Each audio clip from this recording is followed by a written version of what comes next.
नमस्कार दोस्तों, fair copy के यूट्यूब चैनल पर आपका फिर से एक बार स्वागत है। अगर आप यहाँ पर हैं, इसका मतलब यह है कि आप इकोनॉमिक ऑर्डर क्वांटिटी के बारे में चीज़ों को जानना चाहते हैं। चलिए दोस्तों, हम पहुँचते हैं इकोनॉमिक ऑर्डर क्वांटिटी के बारे में जानने के लिए। देखिए दोस्तों, ये जो कॉन्सेप्ट है ये कहाँ पर काम आता है? ये कॉन्सेप्ट वहाँ काम आता है जहाँ पर मैन्युफैक्चरिंग प्रोसेस चल रही होती है।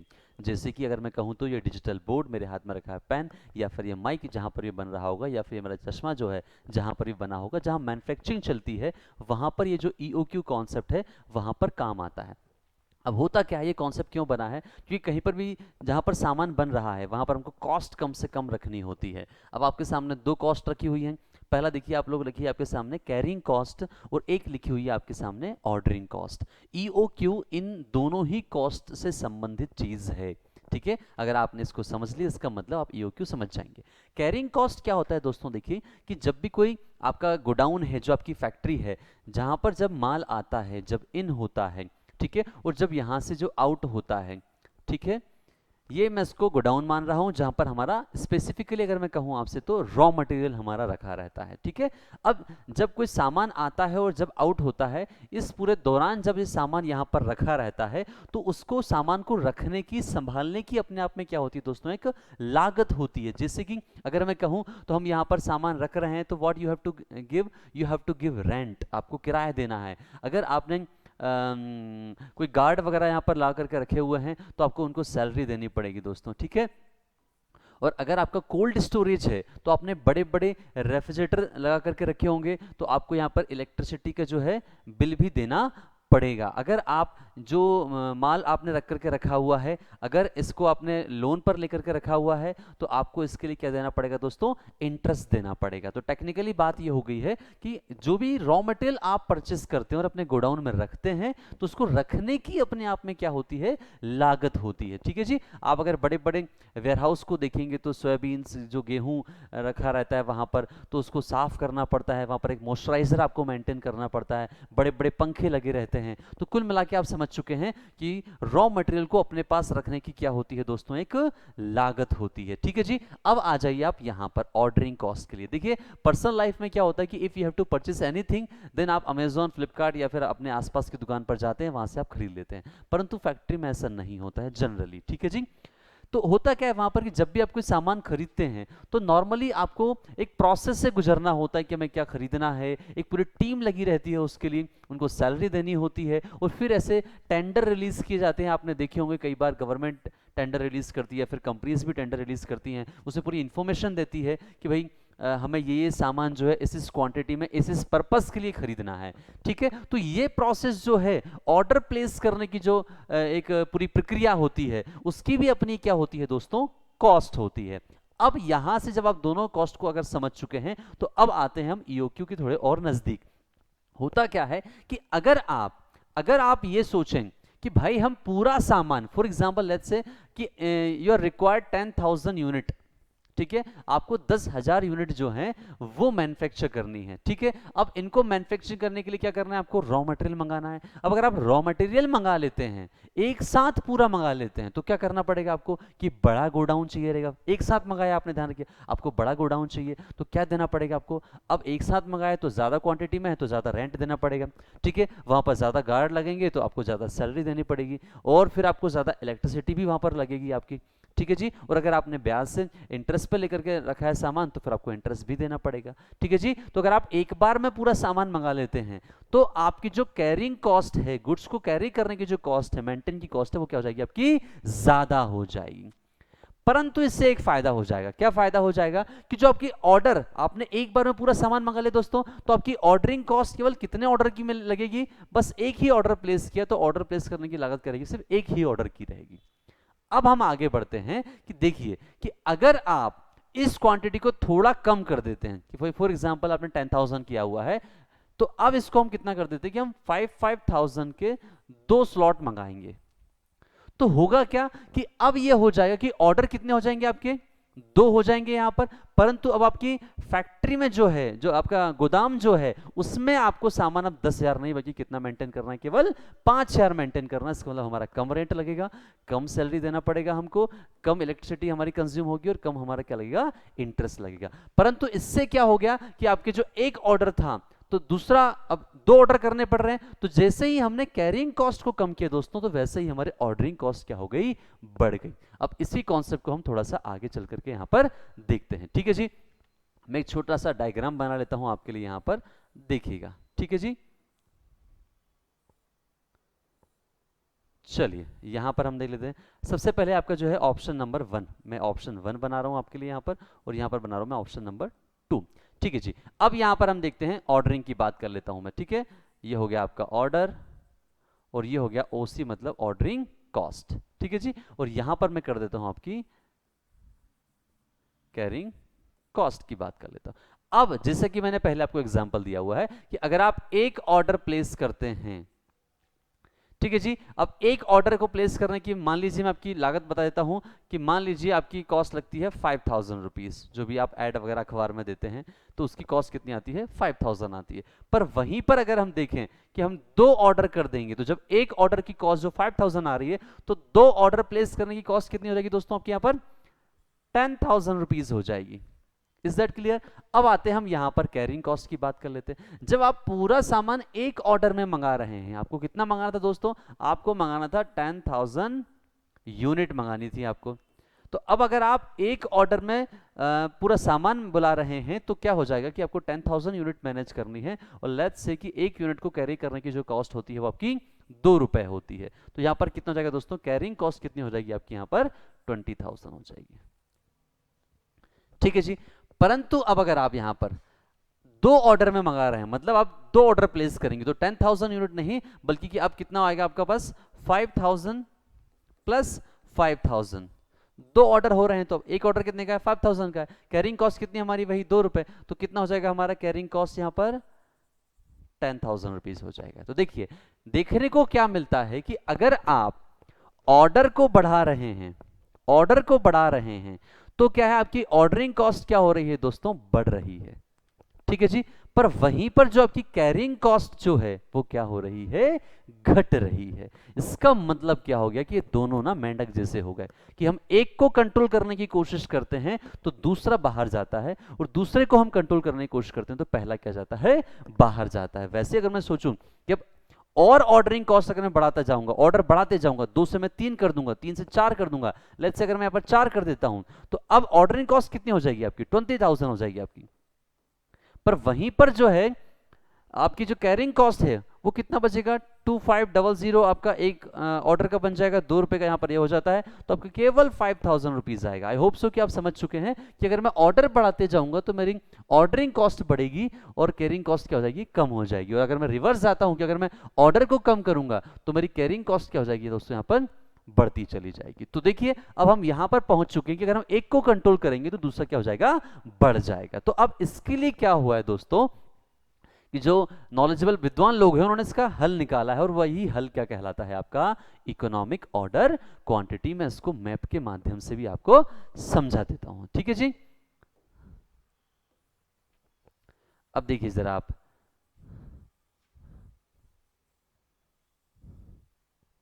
चलिए अब क्या होगा सर, देखिए यहां पर आप इसी फिगर को मैं, इसी डेटा को मैं आपके लिए क्या कर देता हूं, यहां पर लिख देता हूं।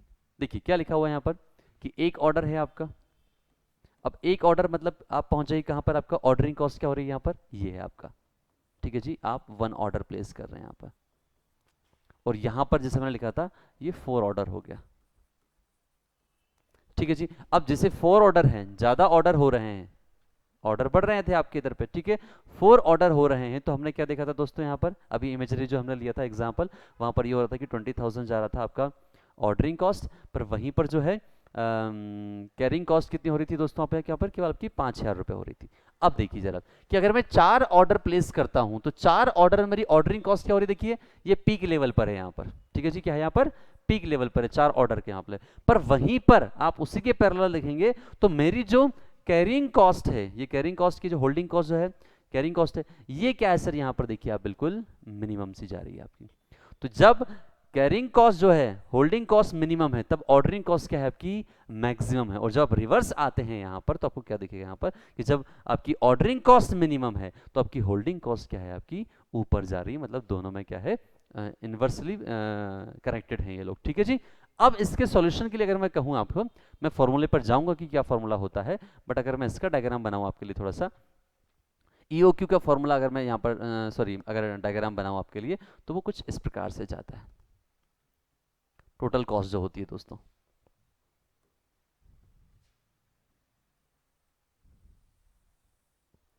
ये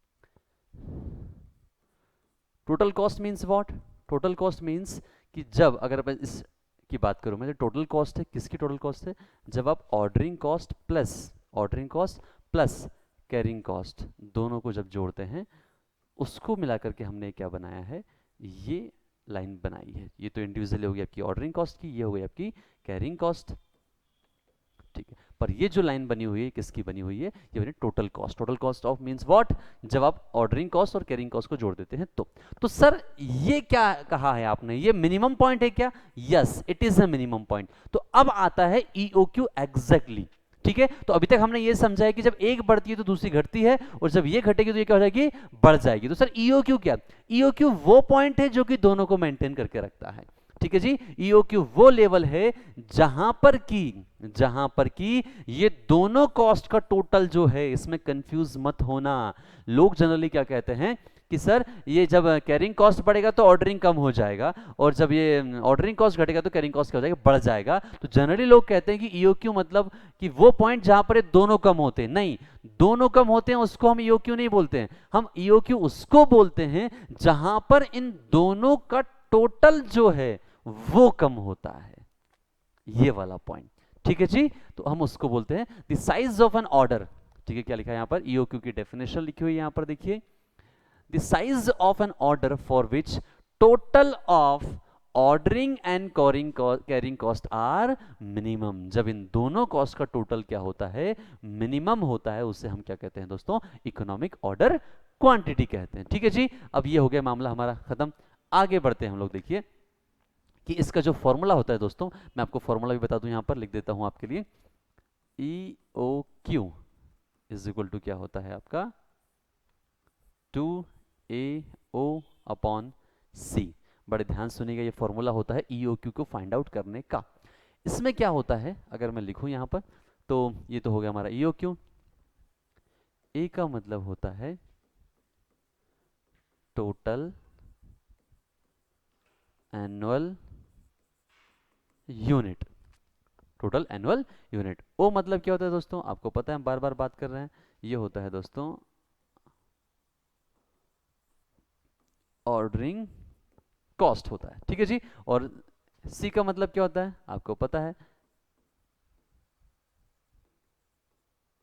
कैरिंग कॉस्ट होता है, ठीक है जी। तो ये फॉर्मूला हो चुका है। ए का मतलब क्या हो गया, मैं आपको फिर से एक्सप्लेन कर दूं कि जितने भी यूनिट, जैसे हमारे क्वेश्चंस में हमने देखा अभी कि साल भर में कितनी यूनिट रिक्वायर्ड होंगी आपको, अगर क्वेश्चन आपको मंथली दे then you will have to convert it into the year wise, है ना, क्योंकि ए का मतलब क्या, टोटल एनुअल यूनिट जितनी रिक्वायर्ड है आपको, टोटल एनुअल यूनिट साल भर में कितनी रिक्वायर्ड है, अगर वो क्वार्टरली देगा then you will have to convert it into the annual, ठीक है जी, ध्यान रखिएगा। ऑर्डरिंग कॉस्ट मतलब क्या हो गया, यहां पर भाई एक ऑर्डर प्लेस करने की कॉस्ट क्या है, और कैरिंग कॉस्ट मतलब क्या होगा कि आपके एवरेज कैरिंग कॉस्ट क्या है किसी भी गुड्स को कैरी करने की, ठीक है जी, एक यूनिट को कैरी करने की। तो ये हो गया आपका फॉर्मूला। अब आपके सामने रखा हुआ है क्वेश्चन, हम यहां से क्वेश्चन को कर लेते हैं, ठीक है जी। आ जाइए यहां पर, क्वेश्चन लिखता है आपके लिए क्या, ऑल्सो कैलकुलेट द ईओक्यू, हम बाद में जाएंगे, जो अगला पार्ट है। सबसे पहले वो कह रहा है कि ईओक्यू को कैलकुलेट कर दीजिए, ठीक है। तो फॉर्मूला ध्यान रखना है दोस्तों, क्या है आपका फॉर्मूला, ये है आपका फॉर्मूला 2AO अपॉन में क्या हो जाएगा आपका सी। अब आपको यही चीजें खोजनी है, लिखा हुआ है, ठीक है, ये जो वाला पोर्शन है थोड़ी देर से आपको कराऊंगा, है ना। Consumption of material per annum, अब इसने खुद ने दे करके रखा हुआ है कि साल भर में हमें कितना मटेरियल रिक्वायर्ड होगा, तो ये होगा हमारा 10,000। तो ये क्या होगा सर आपका, ये हो चुका है आपका ए, जो हम यहाँ पर ढूंढ रहे हैं, कैपिटल ए कर देता हूं मैं इसको। Order placing cost per order, बहुत बढ़िया जी, तो ये हमारा मिल गया हमको ओ, ठीक है जी। अब लिखा हुआ सर यहाँ पर देखिए, cost per KG of raw material, 1 kg जो रॉ मटेरियल है उसकी कॉस्ट कितनी है सर, यहाँ पर 2 रुपया है, 2 रुपीज है। और आगे लिखा हुआ है स्टोरेज कॉस्ट जो लिखा हुआ है eight percent on the average inventory, ठीक है जी। ये हमेशा शब्द आपको एवरेज देता है, ध्यान रखिएगा। अब क्या लिखा है, 8% ऑन एवरेज इन्वेंट्री। अब 8% क्या है, ठीक है, तो ये जो कॉस्ट लगती है दोस्तों, वो लगती है क्या, आपके रॉ मटेरियल की कीमत पर। ध्यान रखिएगा, इसमें कंफ्यूज मत होइएगा। क्वेश्चंस के हिसाब से, इंडस्ट्री के हिसाब से हम जो स्टोरेज की कॉस्ट जो होती है दोस्तों, वो हम वस्तु के मूल्य के आधार पर ही लेते हैं, क्योंकि हमें उसमें ही जोड़नी होती है वो, ठीक है जी। जितना ज़्यादा वस्तु महंगी होगी, हम उतना ज़्यादा हमको कैरी करने में ज़्यादा उसको मेहनत लगेगी हमको, ठीक है जी। जितना ज़्यादा महंगी वस्तु होगी उतनी ज़्यादा इंटरेस्ट लगेगा हमको, ठीक है जी। तो ऐसा होता है। तो जो स्टोरेज कॉस्ट होती है वो एसोसिएट होती है, ध्यान रखिएगा, किससे, आपके रॉ मटेरियल की कीमत से। अब आ जाते हैं कि हमारे पास ए है, हमारे पास ओ है, सी हम यहाँ पर निकाल लेते हैं। तो सी क्या दिया है सर, 8% ऑफ दी जो लिखा है रॉ मटेरियल यहाँ पर, ठीक है। तो कर देंगे हम यहाँ पर क्या, आपका हो गया ये 2, तो 2 का कितना हो जाएगा यहाँ पर 8% ये हो जाएगा। तो हमारा सोल्यूशन क्या जाएगा यहाँ पर, 2 मल्टीप्लाई बाय 8 अपॉन में कर देते हैं दोस्तों यहाँ पर 100, ठीक है जी। तो आप इसको काट देंगे यहाँ से, ये हो जाएगा हमारा 50, यहाँ पर आप कर देंगे 4, तो ये हो जाएगा हमारा 25, दैट इज 4/25। ये हमारी क्या आ गई, अभी सी आ चुका है, ठीक है, कैरिंग कॉस्ट आ चुकी है, ठीक है। अब हम सब चीज़ें इसको वैल्यू को पुट कर देते हैं, ठीक है। यहाँ पर आ जाइए, क्या हो गया आपका 2, तो सर यहाँ पर बना हुआ है, ठीक है जी। ए आपका कितना सर, यहाँ पर 10,000 है, ठीक है, ओके। फिर यहाँ पर चलते हैं दोस्तों, ओ कितना है, तो ऑर्डरिंग कॉस्ट लिखा हुआ है, सिंपल सा है 50। अब आते हैं हम लोग नीचे, यहाँ पर जाएंगे, सी कितना है सर, तो 4/25 लिखा हुआ है। तो मैं ऐसा कर देता हूँ, इसको यहाँ पर कर देता हूँ मैं कितना, 4/25 जो हमने भी निकाला हुआ, और ये क्या हो जाएगा अंडर रूट में, ठीक है जी। अब इसको आप सॉल्व कर दीजिए, सॉल्व करना बड़ा इजी काम है यहाँ पर, तो ठीक है। तो ये ऊपर चला जाएगा, तो ये क्या हो जाएगा आपका 2 multiply by 10,000 multiply by 50 multiply by 25 upon में हो जाएगा ये 4, और ये हो जाएगा आपका अंडर रूट। अब मैं अगर यहाँ पर चलूँ तो ये हो जाएगा 2 1 से 2, ये हो जाएगा आपका 2, ठीक है जी। और इसको अगर और मैं कर दूं यहाँ पर, तो ये क्या हो जाएगा आपका 25 हो जाएगा, ठीक है। अब चलते हैं हम यहाँ पर, तो अब ये आ चुका है दोस्तों, क्या है, अब इसका डायरेक्टली अगर मैं सॉल्यूशन निकाल दूं तो क्या हो जाएगा आपका, इसको आप ऐसा भी कर सकते हैं कि ये क्या है आपका 25 मल्टीप्लाई बाय 25 मल्टीप्लाई बाय 10,000, तो इसका अपन अंडर रूट निकालेंगे, तो आपका आंसर जो आ जाएगा वो आ जाएगा आपका 2500। ये आ चुका है आपका क्या दोस्तों, EOQ। अब एक बार इसकी वैल्यू का मतलब समझ लीजिए कि 2500 है क्या, ठीक है जी। अब 2500 ये कह रहा है कि दोस्तों, जो अगर आपको 10,000 यूनिट मंगानी है, मतलब इसका रिप्रेजेंटेशन देख लीजिए क्या है EOQ। अगर वो कह रहा है, क्वेश्चन कह रहा है कि भाई देखो, और ये साइंटिफिकली प्रूव्ड है कि अगर if you have to ask 10,000 unit, और अगर आपकी ऑर्डरिंग कॉस्ट ये है, और अगर आपकी जो स्टोरेज कॉस्ट है वो 8% ऑफ प्राइस है, तो साइंटिफिकली ये प्रूव्ड है कि अगर आप 2500 यूनिट एक बार में मंगाओगे, एक बार में अगर आप मंगाओगे, तो क्या हो जाएगा कि इससे आपकी ऑर्डरिंग कॉस्ट और जो आपकी कैरिंग कॉस्ट है, दोनों क्या रहेंगी, दोनों का योग जो रहेगा वो कम से कम रहेगा, ठीक है जी। तो ये कहानी हो चुकी है। अब मैंने कहा था आपसे कि also state the number of orders to be placed in a year. आपको ये भी बताना है कि आपको साल भर में कितने ऑर्डर प्लेस करने हैं। तो बड़ी सिंपल सी बात है, देखिए क्या यहाँ पर कहा गया है आपसे कि EOQ कितना निकला हमारा 2500, मतलब क्या कह रहा है कि आपको एक ऑर्डर कितने का मंगाना चाहिए, 2500 का मंगाना चाहिए, ठीक है जी। अब लिखा हुआ है टोटल ऑर्डर, मैं यहाँ पर कर देता हूँ टोटल ऑर्डर, ठीक है जी। टोटल मतलब क्या हो जाएगा, तो यहाँ पर जाएगा टोटल यूनिट, अपॉन में कर दूंगा मैं क्या सर, EOQ, सॉरी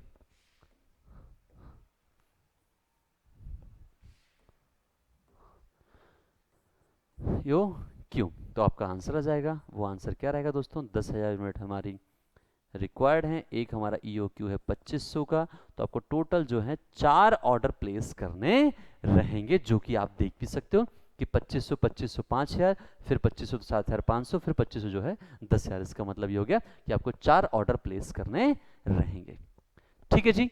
तो ये हो गया सर आपका एक सवाल यहाँ पर जो हमने EOQ का करके देखा है, ठीक है जी। तो ये था आपके सामने EOQ। बने रहिए हमारे चैनल पर जिसका कि नाम है फेयर कॉपी। हम ऐसे ही और वीडियोस आपके लिए लाते रहेंगे। और अब वीडियो अच्छा लगा है तो लाइक जरूर करना और कमेंट भी करके जरूर जाना।